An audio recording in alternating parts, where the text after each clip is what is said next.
And we are live. Coming today to talk to you a little bit about essentials for an ageing body. Now, I walk around rattling most of the day because of the number of supplements, etc., that I take.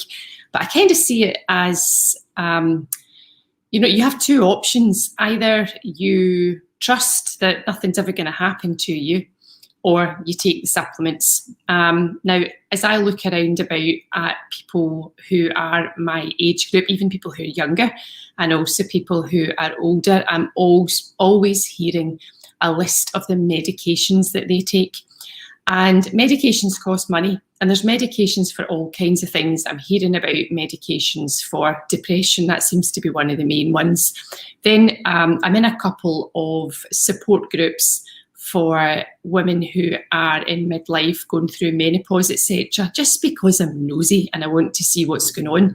And I'm kind of horrified by all of the pains that they have and the medications, etc., they are taking too.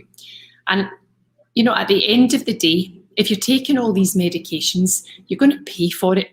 You're going to pay for it either through money, or you're going to pay for it because who knows what your body's going to be like putting all of these medications into it. And if you're in the US or somewhere like me, the medications cost money. So what are you going to do? Are you going to spend money on the medication? Are you going to spend money on the treatment? Or are you going to have a good shot at taking all of the essential supplements that you need for your body and hope that nothing goes wrong? So I'm going to touch wood as I say this, but I'm now 50 and I still feel in pretty good health, and I don't take any medication, and I get actually quite annoyed at having to pay for my healthcare because I don't think I go and see the doctor for anything other than things that I absolutely have to, like annual checkups, etc. But I never seem to be there at the doctor for anything else. But I'm paying, but I don't get any money from anyone for my supplements. So I'm going to give you just a little rundown on with my future health. Yeah, no, I agree. I absolutely agree, Melinda. So I'm going to give you a little rundown of the things that I take. And yeah, I probably would rattle if you picked me up and gave me a shake. No particular brands. I'm not here to sell any of these. So you can go away and look up your supplements on Amazon or wherever else. But I'll just run you through some of the supplements that I take to keep myself fit and healthy. And I consider myself to be fitter than the average bear and probably healthier as well. So here we go. Every day I take protein powder. I've got the bag here. I've actually got it in a tray so that I don't forget anything that I take. I don't really want to be eating tons and tons of meat. I'm not a vegan or a vegetarian. I do eat meat, but I've found that as I've gotten that little bit older, my tolerance for meat has reduced. So I'm not that excited now by red meat. I'll have it every now and again, but I'm definitely not excited by it at all. So it's difficult then to get in your protein, because I also don't want to be eating tons and tons of beans. So what I will do is I will take protein powder, but I try to take as pure a protein powder as I possibly can. So I usually opt for something like a hemp protein or a pea protein, and I will mix that up with maybe a little bit of cocoa powder, just a raw cocoa powder. And most mornings I'll be honest and tell you that I don't mix it up with anything. I just grab a half a frozen banana and I stick that in the blender with my protein, and I always try to get at least 25 grams of protein in first thing. So for me, first thing is around about 11 o'clock because I'm essentially an intermittent faster. I seldomly eat before 11:30. And then I'll stop eating once I've had my evening meal as well. And I've found that that's really good for maintaining my weight. And it also makes me feel pretty good from an energy point of view as well. So I'll have my protein, and into the protein, I will mix a collagen. And I will either have a marine collagen or I'll have a bovine collagen as well. So it really just depends which one I'm able to get. So I live in Cayman, so we can't always get exactly what we want. So I'll have either one of those. I will have that in the morning. And then through the course of the day, so that I don't have an upset stomach, I'll start to fit in all of the supplements that I take. So I'm going to run through these so that you can hear just how much my body does rattle. I take ashwagandha. Ashwagandha is an adaptogen. I'm not going to say that it's a stress reducer because I don't think there's any science there. It's not FDA approved in that way, but it is said to be a stressor. It also helps with perimenopausal and menopausal symptoms, so they say. So I caveat all of this with so they say. Our own body is the best guide. Yes, I absolutely agree with that. Absolutely agree. And that's essentially what I do. I eat to feel healthy. So I have my ashwagandha, meant to help with brain fog, etc. as well. So I take that. I have calcium and magnesium. Now, be really, really careful if you're taking a calcium and magnesium. The one helps the other one absorb. So you want to make sure that you're getting the correct mix of the supplements. I'll tell you what I really noticed before I started taking the calcium and the magnesium. I noticed when I was going to bed at night that I would start to have a kind of pulsing feeling in my lower legs.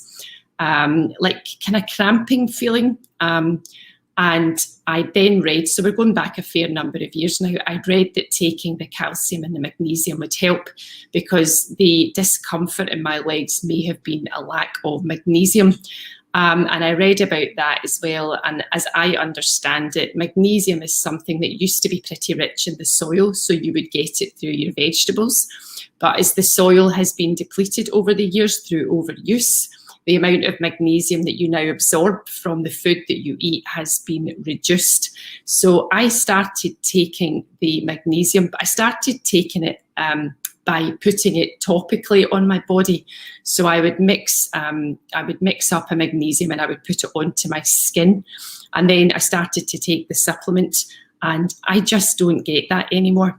So if I'm going on a plane, I always make sure that I've got that with me as well, because it helps with the restlessness in my legs. So I just don't get the restlessness in my legs anymore. I did, however, notice on a trip that I went on, it was before COVID, and I didn't have my magnesium tablets with me, and I noticed the restlessness on the plane. So I am a huge advocate of taking the calcium and magnesium. I've seen the benefit for myself. I take them every day, and I always say to people, if they're starting to exercise as well, that they should try taking those. Obviously, and I'm going to caveat it again because I'm a lawyer and that's what lawyers do, always speak to your doctor, your nutritionist, etc., before you take any of these supplements. I'm just telling you what I take and what makes me feel good and what helps me to stay ahead of the game. So I take that. I take a pre and a probiotic. Yep, there we go. So I also told you about taking earlier on my collagen. As well as the collagen, I take a hyaluronic acid. Now, that again is meant to have skin benefits. So as you're getting older, your skin tends to get drier. Now, here's one for you. If you find that your lips are dry on a regular basis and you're having to use, say, chapsticks or moisturizers, it could be the fact that you have a shortage of the vitamin B12 in your body.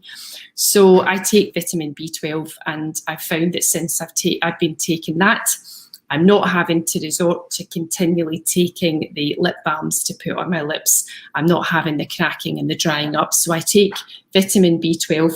I was talking about the hyaluronic acid. Again, that benefits the skin. So as you're getting older, your skin will start to get a lot more fine lines. So I'm collagen all over the place. I'm collagen internally, and I'm collagen on my skin as well. So the moisturizers, etc., that I use have collagen in them, and I'm always careful to use a sunscreen. I'm trying to avoid Botox and fillers and whatever else.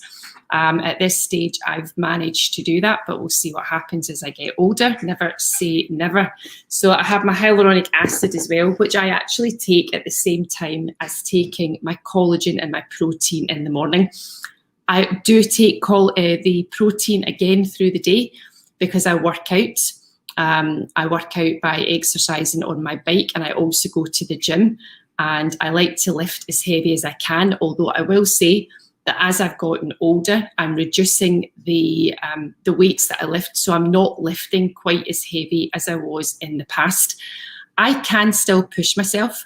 So I know that I can lift heavier than I am, but I'm just very, very conscious that my body doesn't recover. And I know I know that my body's not going to recover quite the way that it did when I was, say, in my 20s or my early 30s. So I'm just careful not to do the silly stuff that I did whenever I was younger. But I still lift pretty heavily, so I make sure that I'm getting the right nutrients in my body. I'm getting in enough carbohydrates, and I'm making sure that I'm getting in my protein. So I will probably have protein again later in the day, or I'll have a protein bar. But I'm really careful with the protein bars that I take as well. I like to make sure that the protein bars that I take are at least 15 to 20 grams of protein, and that they're not full of junk or too calorie rich. So what else do I take? I take creatine when I go to the gym because it helps pump up my muscles. And I also take branched chain amino acids. I find with the branched chain amino acids, it can give you that little bit of a pump. So maybe people have told you before about taking things like pre-workouts. I find taking a BCAA whenever you're going to train just helps, gives you that little bit of a pump, gives you that little bit of energy. So I do that. I take a multivitamin. I take a multivitamin for active women, or if I can't get a multivitamin for active women, I will take a multivitamin for prenatal women. Yep, prenatal women. Why do I take that? I take that because as I'm getting older again, I need all of the extra nutrients that are in there. I need the zinc, the folic acid, and the other nutrients that are in there. So it's just better balanced for me. So I take that. Gosh, I don't have to take some amount of supplements, don't I? And I also take fish oil. Woohoo! I'm one of these really sad individuals who enjoys taking fish oil, and I don't like the capsule. I actually like the oil because I enjoy the taste of the oil. Why do I take that? I take that because it helps with my joints. I know that I don't actually have any joint issues at all. I'm really quite lucky. Maybe I should try not taking some of these things and see how my body feels and see if it is, as a lot of people say, it's genetic. It's genetic. I actually don't agree with that at all. There are some elements of it that are genetic, but at the same time, I think a lot of who you are as a person and how you function has to do with what you're putting into your body. So here's a funny story about the cod liver oil or the fish oil. Whenever I was younger, my gran used to give me some funky things. So she used to take cod liver oil and she would give me the cod liver oil with sugar. So she would take a teaspoonful of horrible, nasty white sugar, put it on a tablespoon, and then put the cod liver oil on top of that. And I would have that every day. So yeah, interesting. It got the fish oil down. Good thing about it is that as I got older, I continued to take the fish oil and I continue to take it to this day. I've gone through periods where I haven't been able to get the fish oil that I want. And I've taken, instead of that, I've taken a coconut oil into my body, and I eat plenty of eggs as well to get my omegas in there. And the only other thing that I take, there's probably other things that I've forgotten about, but the other thing that's springing to mind is vitamin D. And they are saying that vitamin D is one of those supplements that is helping people fight COVID. Now, I'm going to cough because I'm talking too fast and I don't have any water here, which was a bit silly of me. I'm being asked the question at the moment, does cod liver oil increase your appetite? I have never found cod liver oil to increase my appetite. Absolutely not. But then again, I do have a hearty appetite. I've never seen it increasing your appetite, but I'll certainly go and take a look at that, Tamer, and let you know if it does. But I can't see how it would increase your appetite. I will look though. I will look and see. No, I take it. I take it. I have a pretty balanced diet. Certainly doesn't make me want to eat more. Doesn't make me want to eat anything that I wouldn't ordinarily eat. So let me run through everything again that I'm taking so you can see. Protein powder, make sure it's as pure as possible. Don't take the ones that have got all of the additives in them. Take something that's as pure as you can possibly get. And I was telling the story the other day. One of the reasons that I try to take the pure protein and the one that's not loaded with other things and extra carbohydrates is that I actually enjoy eating my carbohydrates. So I enjoy taking I don't enjoy taking the protein powder. I take the protein powder with the collagen and the half a banana and a little bit of ice, and I basically down it. And I down it because it's a necessity. And the way that I see it is, I could be downing that and it's not very pleasant and it's doing me some benefit, or alternatively, I could be downing a nasty medicine and I know that I would rather just down the protein powder. So that's for all of the naysayers out there who say, oh, it's disgusting, it doesn't taste nice. So I take my protein powder, my collagen, my hyaluronic acid, I take my fish oil, I have at least 1 protein bar a day, multivitamins, creatine, branched chain amino acids, prebiotic, probiotic, calcium and magnesium, ashwagandha, vitamin B12, vitamin D, and a ton of water. So if you've got any questions about any of this stuff, I won't sit here and bore you at the moment with all of the ins and outs of what it is and what it does. All I can say is that I'm 50. I am fit. I can jump. I have no joint pains. I don't have too many wrinkles, I don't think, for my age. I don't really have any pains at all, to be honest. I seem to be doing well. I'm touching wood as I'm saying all of this, but I'm very, very grateful for the condition that I'm in. But I do think that a lot of it comes down to the fact that I make sure I've got all of the nutrients that my body needs to function. I drink plenty of water and I stay moving all the time. So, as I said, if you have any questions, do give me a shout. I promise you that this kind of stuff is cheaper in the long run than massive medical bills. And I will pray that I continue to stay in the fit and healthy state that I am in. And in the meantime, I'm just going to carry on taking what I'm taking. Oh, do I take anything else? I do actually. On top of the ashwagandha, I also take an Estra Pro. So I take a capsule that is meant to help with your estrogen levels, because as you get older, your estrogen levels reduce.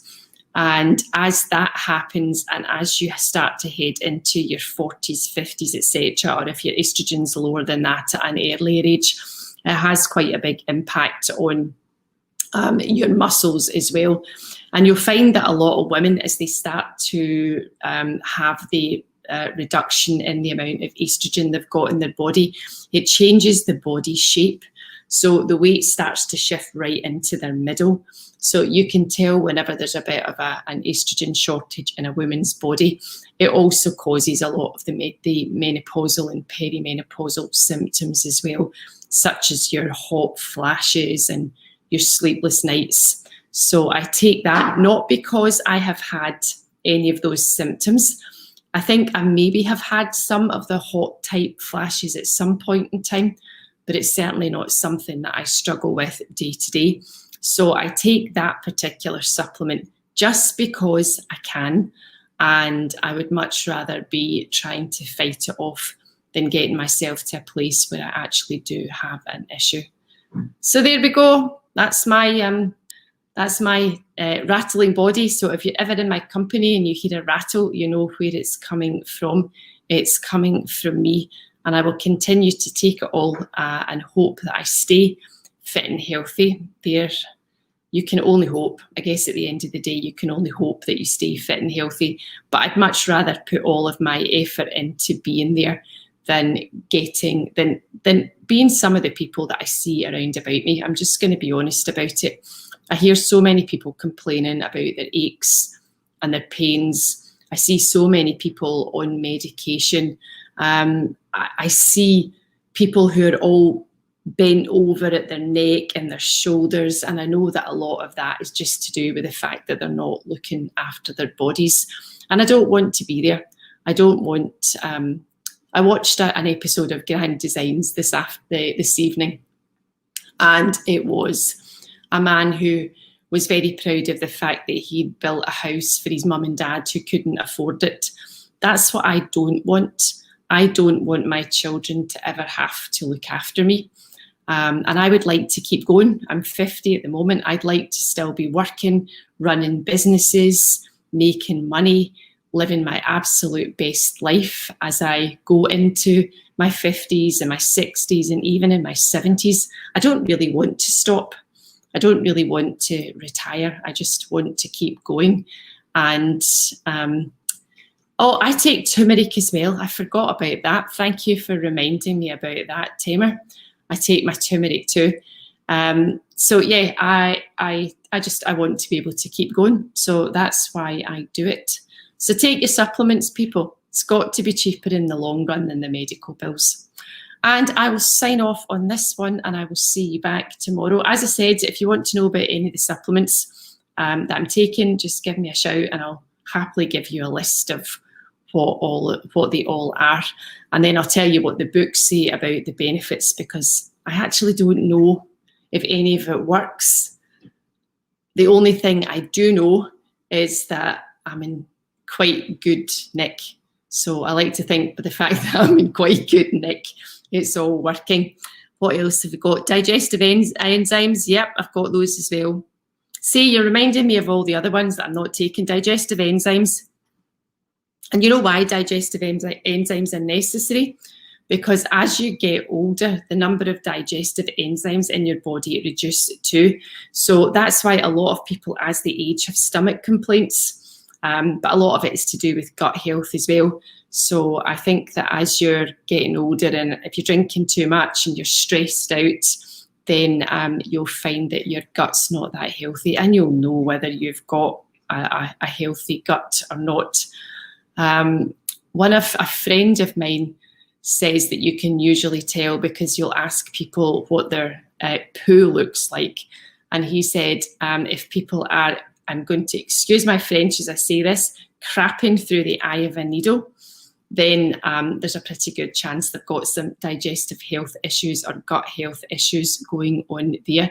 Gut health can be helped by taking things like your prebiotics and your probiotics, drinking plenty of water, and getting sleep in, because your body recovers when you sleep. And it's amazing how many people think that they can get by on 4 hours of sleep a night. Your body isn't going to recover on 4 hours of sleep. So you need to get your sleep into, and that will also help with your digestive health. It'll help with your stress. It'll help with your gut health. Drinking plenty of water, seriously limiting the amount of alcohol that you take, because alcohol is nothing more than a toxin for the body. So yes, all of those are good, Tamer. I've got a few more going on than you, but you're doing pretty well. I like all of that stuff. All right, I'm definitely going to sign off now. So go get your supplements in, and I'll see you back tomorrow. Good night, everyone. Bye-bye.